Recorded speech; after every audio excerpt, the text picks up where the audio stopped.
বলছিলাম সাইদ আর দ্বিতীয় বলছিলাম আফফান। এবার দেখেন সাইদের উস্তাদ হচ্ছেন আফফান, সাইদের উস্তাদ হচ্ছেন আফফান। এবার দুইজনের মৃত্যুসাল আর জন্মসাল বললে আপনারা পার্থক্য করতে পারবেন। আপনার সাইদ যিনি সাইদ ইবনে মিনা আর আফফান ইবনে মুসলিম, এই দুইজনের ব্যাপারে বলা হচ্ছে আফফান ইবনে মুসলিম যিনি তিনি ইন্তেকাল করেছেন 110 হিজরিতে, 110 হিজরিতে।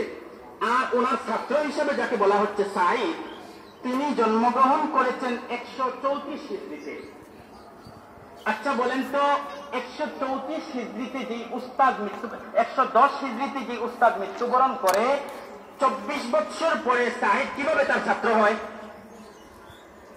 মৃত্যুর 24 বছর পরে সাইদ কিভাবে তার ছাত্র হয়? তার মানে বুঝতে হবে ওনাদের দুইজনের মধ্যবর্তী এমন কোন একজন রাবী যাকে উল্লেখ করা হয়। কারণ উস্তাদ যদি মৃত থাকেন, উস্তাদের মৃত্যু যদি হয় 110 হিজরিতে আর ছাত্রের জন্মই যদি হয় 134 হিজরিতে, 134 হিজরিতে প্রায় 20-25 বছর 24 বছর ডিফারেন্স, এই মধ্যবর্তীতে আরেকজন রাবী ছিলেন।